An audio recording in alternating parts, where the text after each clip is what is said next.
Ya, Anda cari angka itu adalah perpotongan antara 30 derajat yang merupakan suhu bola kering dan 4 derajat merupakan selisih antara bola kering dan bola basah.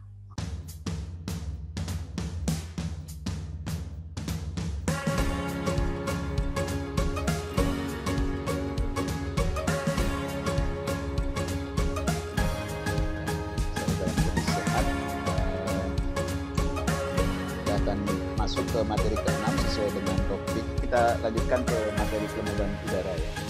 Nah, di dalam materi kelembaban udara ada 4 hal yang akan kita coba bahas. Yang pertama terkait dengan apa pengertian dari kelembaban udara, kemudian bagaimana kita menyatakan kelembaban udara gitu ya. Kemudian nanti juga kita membahas sedikit tentang bagaimana sebaran dari kelembaban udara tersebut dan bagaimana kita melakukan pengukuran dari kelembaban udara. Nah, kalau misalkan kelembaban udara itu sendiri, secara umum yang dimaksud dengan kelembaban udara adalah menggambarkan seberapa banyak kandungan uap air di udara. Nah, ya. Jadi menyatakan tentang jumlah uap air yang ada di udara. Nah, kalau kita perhatikan mengapa udara itu bisa menjadi lembab. Ya, kalau misalkan di beberapa minggu lalu kita sudah bahas bagaimana proses perubahan wujud benda ya dari satu yang lain gitu ya, disebabkan karena adanya energi, itu bisa terjadi. Nah, khusus untuk air itu bisa mengalami perubahan wujud dari padat ke cair, cair ke gas, gas ke padat dan seterusnya. Ya, jadi kalau misalnya kita lihat dari gambar ini, ada beberapa proses yang disebut dengan evaporasi dan kondensasi. Jadi kalau evaporasi itu bagaimana air itu berubah dari cair menjadi gas. Nah, kemudian bagaimana dari gas menjadi air, itu disebut dengan proses kondensasi. Kemudian ada juga proses yang disebut dengan kristalisasi atau sublimasi, ya, menyublim bagaimana gas ke padat. Atau proses dari cair dan padat, jadi membeku dan mencair. Ya, pada saat beberapa minggu lalu kita membahas tentang hujan es, mengapa hujan es itu terjadi, karena terjadi penurunan suhu yang tiba-tiba dan terjadi perubahan wujud juga, ya, dari cair menjadi padat. Jadi yang harusnya dia jatuh sebagai butir air, tapi karena suhunya sangat rendah dia menjadi padat sehingga terjadilah hujan es. Nah, ini kira-kira menyebabkan mengapa udara itu bisa menjadi lembab, karena ada perubahan fase air yang dari air di permukaan itu masuk ke atmosfer. Nah, sehingga di atmosfer jumlah uap air itu semakin meningkat. Itulah yang menyebabkan udara itu menjadi lembab. Ya, jadi ini penjelasannya, proses molekul air yang terbebas dalam bentuk cairan kemudian berubah menjadi gas, itu disebut prosesnya namanya evaporasi. Kemudian ada juga proses kondensasi di mana air berubah dari molekul cair ke kondensasi itu dari gas ke cair. Kemudian ada juga fase langsung es menjadi uap yang disebut dengan sublimasi, atau proses sebaliknya ya yang disebut dengan deposisi atau kristalisasi. Nah, jadi proses-proses ini ada di satu proses yang memerlukan energi, ada proses lain yang melepaskan energi. Nanti kita lihat ya.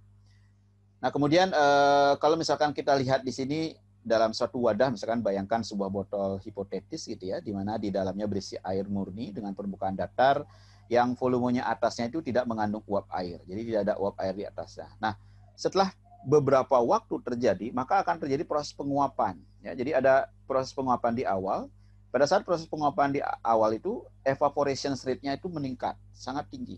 Ya, terjadi perubahan fase dari cair menjadi gas. Tapi lama-kelamaan jumlah air di atas permukaan itu sudah mengalami titik jenuh. Ya, di mana pada saat itu laju kondensasi itu sudah sama dengan laju evaporasi. Nah, pada saat itulah yang disebut dengan proses saturation gitu ya, atau disebut dengan proses jenuh. Jadi udara jenuh itu artinya udara tersebut sudah tidak mampu menampung uap air lagi karena dia sudah mencapai kondisi maksimum. Nah, kemudian bagaimana kita menyatakan kelembaban? Jadi ada beberapa cara pada saat kita menyatakan kelembaban. Berapa sebenarnya jumlah air yang ada di atmosfer? Jadi bisa kita nyatakan dalam bentuk kerapatan uap air, bisa juga kita nyatakan dalam bentuk tekanan uap air, atau bisa juga kita nyatakan dalam kelembaban spesifik gitu ya, atau juga dalam nisbah campuran, kelembaban relatif, ya, tekanan uap jenuh, atau juga defisit tekanan uap ataupun pada suhu titik embun. Jadi ada beberapa pernyataan yang bisa digunakan untuk menyatakan bagaimana kondisi kelembaban itu. Kalau kita lihat satu persatu misalkan, yang pertama adalah kerapatan uap air. Apa yang dimaksud dengan kerapatan uap air? Nah, kerapatan uap air itu didefinisikan sebagai massa uap air per satuan volume yang mengandung uap air. Jadi didefinisikan massa uap air, jumlah massa artinya materi dibandingkan dengan volumenya. Ya, jadi itu disebut dengan kerapatan uap air. Artinya semakin banyak uap air maka kerapatan akan semakin tinggi. Ya, jadi kerapatan uap air yang tinggi itu menyatakan jumlah uap air yang ada di volume tersebut atau di wadah tersebut itu akan semakin banyak. Ya. Nah, kemudian pernyataan kelembaban berikutnya itu bisa juga dinyatakan dengan tekanan uap air. Jadi tekanan uap air ini itu lebih umum digunakan untuk menyatakan kelembaban dibandingkan dengan kerapatan. Karena kerapatan itu sifatnya selalu berubah tergantung dari bagaimana volumenya, gitu ya. Tetapi kalau misalkan dengan menggunakan hukum gas ideal, di mana dia sudah dinormalkan, gitu ya, pembagi volume tadi, maka dia bisa dinyatakan dengan pernyataan tekanan uap. Tekanan uap itu dirumuskan sebagai nRT dibagi dengan V. N itu merupakan jumlah mol molalitas dari gas tersebut, gitu ya. Kemudian R itu menyatakan jumlah tetapan gas umum, ya 8,3143 Joule per Kelvin per mol. Nah, kemudian T menyatakan suhu mutlak dalam satuan Kelvin, dan V adalah menyatakan volume. Jadi artinya apa? Nilai tekanan uap, kalau misalkan tadi pada saat kita menyatakan dengan kerapatan itu tidak dipengaruhi oleh suhu, tetapi pada saat kita menyatakan dengan tekanan uap, dia dipengaruhi oleh suhu. Artinya apa? Jumlah uap air yang sama, itu bisa jadi dia memiliki nilai tekanan uap yang berbeda pada saat suhu udara tersebut berbeda. Ya, nah itu yang perlu diperhatikan. Jadi ada salah satu pernyataan kelembaban itu bisa dengan menggunakan apa yang namanya tekanan uap. Nah, kemudian berikutnya, ya, jadi kalau tadi kita menyatakan tekanan uap itu seperti tadi, kalau misalnya kita masukkan angka-angka tadi, jadi misalkan bila berat molekul kita masukkan 18,016 gitu ya. Kemudian dimasukkan ke dalam persamaan tadi, maka pernyataan kelembaban itu bisa dinyatakan sebagai 0,056 rho R kali T. Ya, kita sudah menghilangkan komponen volume. Kenapa volume itu perlu dinormalisasi, dihilangkan gitu ya. Sama seperti pada saat kita menyatakan nanti jumlah air pada hujan, kita menyatakan dengan ketinggian, kita ingin menghilangkan komponen yang berubah terhadap lokasi. Jadi kalau misalkan volume itu, kalau volumenya berbeda, maka tekanan uapnya akan berbeda. Nah, ini yang ingin kita coba hilangkan. Ya, jadi tekanan uap ini harus dinyatakan ke dalam satuan-satuan yang tidak dipengaruhi oleh volume. Ya, maka di sana yang mempengaruhi tekanan uap ini adalah rho, kerapatan. Nah, kerapatan itu nilainya adalah tidak dipengaruhi oleh volume. Ya, volume tertentu dengan volume yang lebih besar, nilai kerapatannya akan sama. Ya. R, ya, itu tetapan dan suhu. Nah, jadi EA itu dapat juga dinyatakan sebagai fungsi dari kerapatan dan suhu. Nah, kemudian pernyataan kelembaban berikutnya ada dua yang menyatakan bagaimana perbandingan atau rasio, ya, yang disebut dengan kelembaban spesifik atau nisbah campuran. Nah, yang membedakan adalah pembagi yang digunakan. Jadi kalau misalkan kita menyatakan kelembaban spesifik, maka kita menyatakan jumlah massa dari uap air dibandingkan dengan total massa yang ada di situ. Jadi massa uap air dan massa udara kering. Nah, itu yang disebut dengan kelembaban campuran. Tetapi kalau kelembaban spesifik. Kalau nisbah campuran itu menyatakan bagaimana perbandingan antara massa uap air dibagi dengan massa udara kering. Jadi pada saat satu kantong udara, semua uap airnya dikeluarkan, yang tertinggal adalah udara kering. Nah, itulah yang sebagai pembagi. Nah, ini yang hal berbeda dengan kelembaban spesifik. Kalau kelembaban spesifik itu menyatakan bagaimana jumlah massa uap air dibagi dengan jumlah udara kering ditambah dengan uap air. Sedangkan nisbah campuran itu menyatakan perbandingan antara massa uap air dibagi dengan massa udara kering. Ya, nah itu mungkin perbedaan. Nah, kemudian ini yang paling umum ya untuk menyatakan kelembaban dan sering digunakan gitu ya, yaitu menyatakan kelembaban yang disebut dengan kelembaban relatif atau relative humidity. Ya, relative humidity merupakan perbandingan antara kelembaban aktual atau tekanan uap aktual dengan kapasitas maksimum dari udara tersebut menampung uap air. Nah, sehingga RH itu bisa dinyatakan 100 dikali EA dibagi ES. Di mana EA tadi merupakan tekanan uap pada saat itu, gitu ya, pada saat aktual. Sedangkan ES merupakan tekanan uap pada kondisi jenuh. Ya, jadi pada saat kondisi di mana sudah tidak bisa menampung uap air lagi, artinya tidak bisa ditambahkan uap air lagi, disinilah merupakan tekanan uap jenuh. Sedangkan EA merupakan kondisi tekanan uap saat itu. Nah, perbandingan antara kondisi tekanan uap saat itu dengan kondisi tekanan uap jenuh, itu yang disebut dengan relative humidity. Nah, atau dengan menggunakan persamaan empiris, ES bisa dirumuskan atau tekanan uap jenuh itu dipengaruhi oleh suhu. ya, sama dengan 6,1078, eksponen 17,239 kali suhu dibagi suhu ditambah dengan 273,3, di mana suhu dalam satuan Celcius. Ya. Nah, kemudian berikutnya ada juga pernyataan kelembaban yang disebut dengan defisit tekanan uap atau vapor pressure deficit. Ya, defisit tekanan uap itu menyatakan selisih antara tekanan uap jenuh dengan tekanan uap aktual. Ya, jadi VPD itu merupakan selisih antara, ini harusnya VPD itu sama dengan ES dikurangi EA. Ya, maaf, nanti nilainya adalah negatif ya. Jadi VPD itu merupakan selisih ya, selisih antara tekanan uap jenuh dengan tekanan uap aktual. Nah, ES dikurangi EA harusnya. Nah, kalau misalkan tadi RH itu adalah EA dibagi ES, artinya perbandingan, kalau ini adalah selisihnya. Ya, jadi selisih berapa diperlukan, ya, uap lagi diperlukan agar dia mencapai jenuh. Ya. Jadi seperti tadi, ES dapat diturunkan dari nilai 6,1708 dan seterusnya, gitu ya. EA dapat diturunkan dari persamaan sebelumnya. Ya. Nah, kemudian selain ini ada juga suhu titik embun. Jadi suhu titik embun itu adalah suhu di mana proses kondensasi itu terjadi. Jadi kalau misalkan kemarin pada saat suhu kita berbicara suhu di mana di udara bagian lapisan atmosfer paling bawah itu suhu mengalami penurunan dengan ketinggian, gitu ya.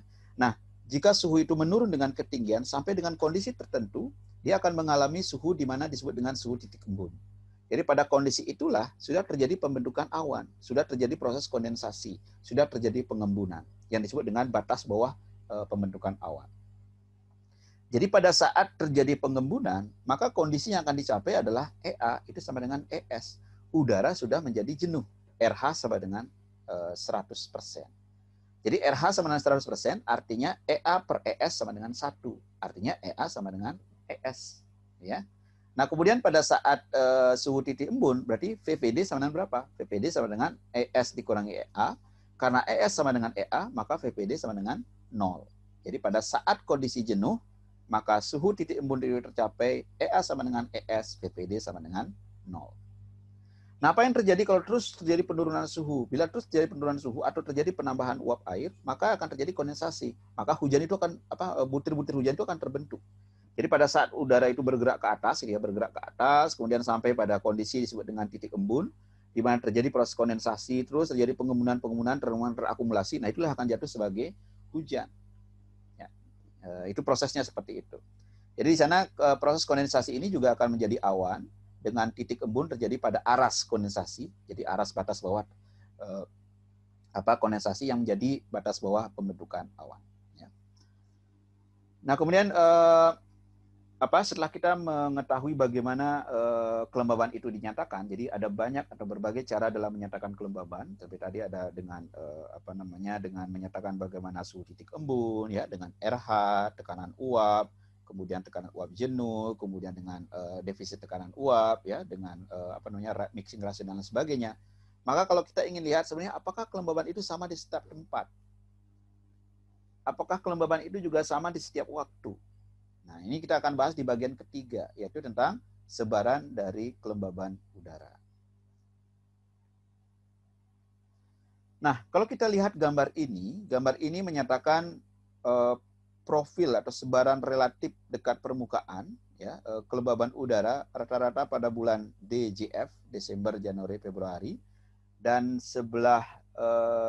di sebelah kanan itu yang sebelah kiri adalah DJF. Kemudian sebelah kanan itu adalah JJA, ya, Juni, Juli, Agustus. Artinya ini merupakan dua waktu yang berbeda, ya. Jadi dua musim yang berbeda. Yang awal tahun Desember, Januari, Februari, kemudian tengah tahun Juni, Juli, Agustus. Nah, kalau kita perhatikan dari gambar ini, ya, gambar ini memiliki legenda artinya lambang atau tanda yang sama, gitu ya, yang menyatakan persen dari anomali kelembaban relatif, ya, dekat permukaan dibandingkan, artinya anomali itu artinya perubahan kelembaban dibandingkan dengan nilai rataan. Yang negatif itu menyatakan artinya kelembaban itu semakin turun, sedangkan yang positif itu menyatakan kelembaban semakin meningkat dibandingkan dengan nilai rata-rata. Coba kita perhatikan di DJF. DJF itu kalau Anda perhatikan pada bulan Desember, Januari, Februari, matahari akan berada di mana? Ya, DJF itu berada di selatan ekuator, ya kan? Karena matahari pada bulan Desember, Januari, Februari itu berada di selatan ekuator. Nah, kalau kita perhatikan di sana pada wilayah-wilayah tersebut akan, kalau Anda perhatikan di sana sebarannya itu semakin banyak wilayah yang berwarna mendekati warna merah, orange, merah gitu ya. Artinya apa? Artinya nilai kelembabannya turun. Ya, artinya nilai kelembaban turun. Sedangkan di wilayah lautan itu banyak wilayah-wilayah yang mengalami peningkatan kelembaban. Nah, artinya pada bulan-bulan tersebut, pada bulan DJF itu proses evaporasi sangat efektif terjadi di daratan, di lautan, karena terjadi peningkatan nilai evaporasi yang tinggi sehingga terjadi penambahan ya kandungan uap air. Nah, hal yang sama juga terjadi pada bulan Juni, Juli, Agustus. Jadi kalau Anda perhatikan di sana, daratan akan memiliki warna yang lebih merah, sedangkan lautan memiliki warna yang biru. Nah, ini artinya bahwa daratan juga mengalami penurunan kelembaban. Ya, secara rataan terjadi penurunan kelembaban dibandingkan dengan lautan. Nah, ini terjadi karena apa? Proses evaporasi sangat efektif terjadi di lautan. Ya, lautan yang 2/3 dari jumlah bumi ini merupakan lautan, dia sangat efektif terjadi sehingga dia akan menambah uap air yang ada di atmosfer. Nah, kemudian terhadap waktu, misalkan terhadap waktu dari pagi sampai malam hari, dari pukul 00 sampai dengan pukul 24. Ya, 24, jadi pada pagi sampai dengan malam hari, kalau kita perhatikan perbandingan antara suhu dan kelembaban. Ya, garis biru menyatakan nah ini justru menjadi pertanyaan di sini ya. Mana yang menunjukkan kelembaban, mana yang menunjukkan RH. Ya, jadi kalau kita perhatikan, seperti mungkin materi minggu lalu, suhu itu kan dari rendah, kemudian dia akan meningkat pada siang hari, kemudian menurun pada sore hari, dan seterusnya. Sedangkan kelembaban memiliki pola yang berbalik atau terbalik dengan suhu. Artinya pada saat suhu rendah, maka kelembaban akan tinggi. Pada saat suhu tinggi, maka kelembaban akan rendah. Jadi kalau lihat di sini garis merah, ya merah dan biru, merah itu menyatakan suhu, sedangkan yang biru menyatakan kelembaban. Mengapa demikian? Karena apa? Karena setiap udara memiliki kemampuan menampung uap air tergantung dari suhu. Jadi kalau jumlah uap airnya sama, kalau suhunya semakin meningkat, kemampuan menampung uap air semakin meningkat. Sehingga apa? RH-nya akan semakin turun. Sebagai contoh misalkan suhu 20 derajat, kemampuan menampung uap airnya 10. Sedangkan di sana ada uap air 7. Maka kelembabannya adalah 7/10. Ya, pada saat suhu 20 derajat. Tapi kemudian terjadi peningkatan suhu sehingga sekarang suhunya misalkan 30 derajat, kemampuan menampung uap airnya menjadi 14. Ya. Jadi kalau tadi pada saat suhu 20 derajat dia kemampuan menampung uap airnya 10 sehingga kelembabannya 7/10, sekarang suhu meningkat, kemampuan maksimum menampung uap airnya 14, maka kelembabannya adalah 7/14, jadi 50%. Maka apa? Pada saat suhu meningkat, terjadi penurunan kelembaban dari 70% menjadi 50%. Nah, itu kira-kira penjelasannya. Kenapa? Pada saat suhu tinggi, kelembaban akan rendah. Nah, kemudian inilah pola pola kelembaban di udara ya di lokasi misalkan inilah Bogor, kemudian inilah di Melbourne, Australia. Jadi kalau lihat fluktuasi misalkan contoh kelembaban relatif nisbi harian di daerah tropis ya dan juga daerah temperate. Dan di sana ditanyakan apa yang menyebabkan perbedaan pola RH antara Bogor dengan Melbourne. Ya, mengapa RH Januari dan RH lebih tinggi dibandingkan dengan RH Agustus misalkan di Bogor. Ya. Jadi kalau diperhatikan di wilayah tropis tidak terjadi perubahan suhu yang signifikan. Pada saat kita berbicara suhu minggu lalu, maka suhu rataan di wilayah tropis itu hampir sama dari Januari sampai dengan Desember. Artinya apa? Kelembaban pun tidak mengalami perubahan yang signifikan. Berbeda dengan daerah temperate di mana terjadi perubahan suhu. Perubahan suhu musiman itu lebih tinggi daripada perubahan diurnal untuk terjadi di subtropis. Itu artinya apa? Pada saat fluktuasi itu suhu terjadi sangat tinggi, maka kelembaban juga akan mengalami fluktuasi yang suhu tinggi. Nah, itu kira-kira penjelasan karena fluktuasi suhu tahunan musiman di daerah temperate itu lebih tinggi daripada daerah ekuator, maka fluktuasi kelembaban juga akan lebih tinggi. Mengapa RH Januari lebih tinggi dari RH Agustus di wilayah Bogor? Karena pada bulan Januari, kita perhatikan pada bulan Agustus, ini kebanyakan di Bogor adalah selatan ekuator. pada bulan Agustus suhu tinggi, ya, lebih tinggi daripada di bulan Januari, ya. Sehingga pada saat suhu tinggi maka kelembaban akan menjadi lebih rendah. Nah, kemudian ini pola kelembaban relatif, ya, tropika pada tahun 2019 bulan per bulan. Jadi kalau kita perhatikan di Bogor itu dari waktu ke waktu tidak mengalami perubahan, di Melbourne akan meningkat gitu ya, dari 50%, mungkin 47%, 50 sampai dengan 60%, kemudian menurun lagi. Jadi seperti tadi ini sama ya, mengapa terjadi perubahan di Januari di sana rendah ya di Melbourne, tapi di daerah tropis hampir sama, ada di kisaran 80%. Ya. Nah, kemudian kalau kita melihat perubahan kelembaban dengan ketinggian atau jarak dari pantai misalkan, ya, jarak dari pantai atau ketinggian, semakin tinggi tempat, maka kelembaban akan semakin meningkat. Karena apa? Suhu semakin rendah. Ya, semakin rendah suhu, kelembaban akan semakin tinggi. Ya, tetapi kenapa di daerah pantai itu kalau Anda lihat kelembaban tinggi kemudian menurun? Jadi di daerah pantai itu kelembaban selain itu berasal dari proses evaporasi, kelembaban itu juga berasal dari debur ombak gitu ya. Jadi ombak dia akan membawa butir-butir air. Nah, itu yang biasanya tertangkap oleh sensor. Nah, ini seperti yang kami pernah lakukan terkait dengan iklim mikro gitu ya. Jadi kami melakukan pengamatan terkait dengan iklim mikro di daerah pantai. Nah, kita mendapati nilai kelembaban yang cukup tinggi. Sedangkan seharusnya suhu tinggi kelembaban rendah, gitu ya. Tetapi kelembaban di daerah pantai cukup tinggi. Nah, setelah kita cek kembali, ternyata alat itu menangkap butir-butir air yang dilepaskan pada saat ombak itu terjadi, dan itu akan terakumulasi menjadi kelembaban yang cukup tinggi. Ya, itu kira-kira yang menyebabkan. Jadi, tapi secara umum semakin tinggi tempat, kelembaban itu akan semakin tinggi. Karena apa? Karena suhu semakin rendah. Nah, sebagai contoh ini merupakan sebaran kelembaban relatif menurut letak lintang. Jadi kalau Anda perhatikan di sana dari 0 derajat, ya, di bagian tengah 0 derajat, kemudian yang ke lintang selatan, dia akan semakin tinggi kelembabannya, kemudian semakin turun. Demikian juga ke lintang utara, rendah kemudian meningkat gitu ya. Kita perhatikan di sana, dia akan mengikuti lokasi-lokasi yang disebut dengan ITCZ. Jadi kemarin juga kita sudah bahas, ITCZ itu adalah Intertropical Convergence Zone, daerah-daerah konvergensi, daerah-daerah yang menerima radiasi yang cukup tinggi.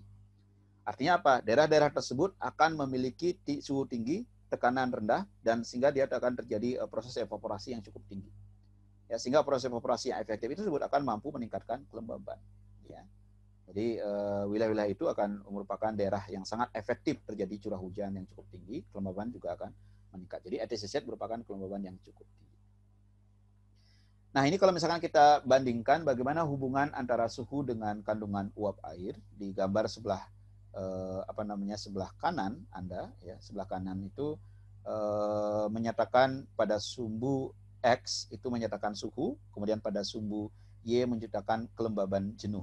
Nah, garis itu menyatakan kelembaban udara pada kondisi jenuh. Jadi kalau misalkan suhu misalkan 20 derajat Celcius, maka saturation specific humidity-nya mungkin 15 gram per kilogram.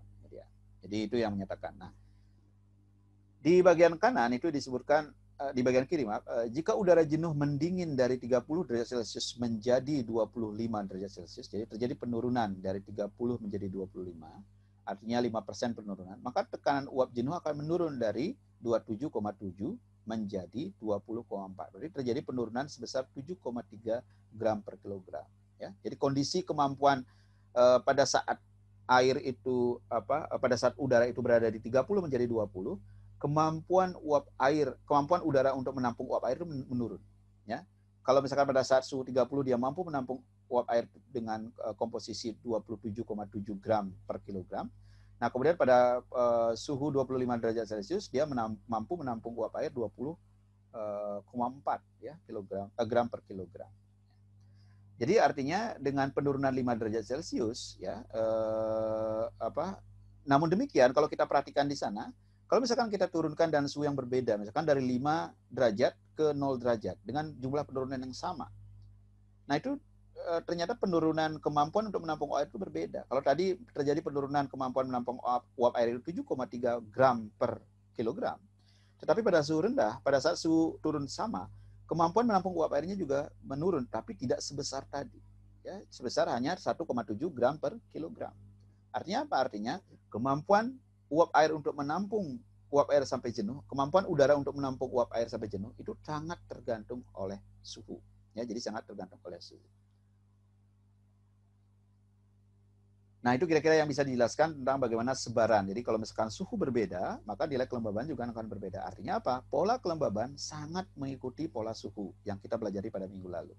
Suhu meningkat, kelembaban turun. Suhu turun, kelembaban meningkat. Wilayah-wilayah yang memiliki suhu tinggi, maka kelembabannya akan rendah. Wilayah-wilayah yang memiliki suhu rendah, kelembabannya akan tinggi. Nah, sehingga itu bisa menjawab kenapa di pegunungan kelembabannya tinggi, kenapa di pantai kelembabannya rendah, atau daerah dataran rendah memiliki kelembaban rendah. Kenapa di ekuator kelembabannya lebih rendah dibandingkan dengan daerah subtropis? Ya, karena dia mengikuti pola dari suhu. Nah, kemudian kita perhatikan bagaimana, ini bagian yang keempat ya, kalau misalkan dilihat dari tadi, itu merupakan bagian yang terakhir, bagaimana kelembaban itu diukur. Ada beberapa metode yang digunakan untuk melakukan pengukuran kelembaban. Yang pertama adalah dengan prinsip perubahan panjang dari benda-benda yang memiliki sifat higroskopis. Jadi benda-benda higroskopis itulah benda yang mampu menyerap air. Kalau uap, kalau dia menyerap uap, maka dia memiliki perubahan dimensi, ya, perubahan ukuran, atau mungkin pertumbuhan massa, ya, atau juga ada dengan metode yang disebut dengan metode termodinamika. Nah, kita lihat satu persatu. Misalkan kalau kita menggunakan prinsip-prinsip ini, misalkan prinsip pertama, ya, ini biasanya kita gunakan rambut, dan digunakan adalah rambut dari ekor kuda. Karena rambut ekor kuda memiliki kemampuan higroskopis, mampu menyerap uap air dan ukurannya berubah. Ya. Jadi rambut itu digunakan sebagai sensor. Pada saat rambut itu menerima uap air, maka dia ukurannya berubah sehingga dia mampu menggerakkan pena tersebut. Nah, dia akan mencatat ya, bagaimana proses terjadi atau berapa jumlah kelembaban yang terjadi. Nah, kemudian yang kedua bisa digunakan dengan pertambahan berat. Jadi di dalam benda higroskopis itu ada benda, jadi udara itu disedot gitu ya. Kemudian di dalam itu ada benda yang bersifat higroskopis yang mampu menyerap uap air. Jadi pada saat terjadi udara masuk, maka uap air itu akan tertampung di benda higroskopis tadi. Nah, kemudian perubahan berat dari berat benda itu yang diasumsikan sebagai jumlah uap air yang tertampung di situ. Nah, jadi diagram pengukuran ini, jadi jelaskan prinsip kerjanya, ada udara masuk, kemudian benda higroskopis menyerap air, udara keringnya dipompa keluar, maka jumlah uap air akan tertampung di sana, dan itu bisa digunakan untuk menghitung berapa jumlah uap air yang ada di benda atau di udara tersebut. Nah, inilah dengan higroskopis, dengan metode termodinamika. Jadi kita menggambarkan perubahan kurva ya, perubahan titik jenuh antara suhu gitu ya, antara suhu dan kelembaban. Jadi pada suatu tempat misalkan suhu T yang disebut dengan suhu bola kering, kemudian tekanan uapnya akan disebut sebagai EA atau aktual, tekanan uap aktual. Di sana ada garis AB, ya, garis AB itu menyatakan wilayah adiabatik, gitu ya, di mana ada nilai tangan yang disebut dengan tetapan psikometrik yang nilainya itu adalah 6,1078, ya, itu disebut dengan tetapan psikometrik, itu yang menggunakan alat biasanya berapa tetapan psikometrik. Kemudian perpotongan garis AB menunjukkan kondisi yang terukur, ya, misalkan suhu. Kemudian tekanan uap aktual tadi sudah disebutkan bahwa merupakan selisih antara EBB dengan garis BC. Nah, sehingga EA, tekanan uap itu bisa dilihat berapa sebenarnya EBB dan dikurangi dengan BC. Ya. Jadi mungkin nanti ini Anda bisa lihat kembali, ini secara termodinamika, tapi pada materi ini mungkin tidak dijelaskan secara detail bagaimana rumusan-rumusan, tapi yang bisa dipahami adalah pengukuran kelembaban itu bisa menggunakan 3 pendekatan, yaitu dengan perubahan dimensi, baik massa maupun ukuran. Kemudian yang kedua, atau yang di sini ketiga, itu dengan melihat atau prinsip-prinsip termodinamika. Nah, kemudian di sini setelah kita dapatkan nilai tangan dan sebagainya, kemudian kita dapatkan nilai Y, ya, nilai Y itu merupakan tetapan, ya, tetapan tadi psikometrik, gitu ya. Nah, sehingga diperoleh nilai EA. Nah, kemudian dari nilai EA dan juga nilai ES, nah, nilai kelembaban itu bisa dihitung. EA dibagi dengan ES. Nah, kemudian alat, ya. Jadi kalau tadi bagaimana prinsip mengukur kelembaban, nah, alat yang digunakan untuk mengukur kelembaban apa saja? Nah, ini disebut dengan termohigrograf.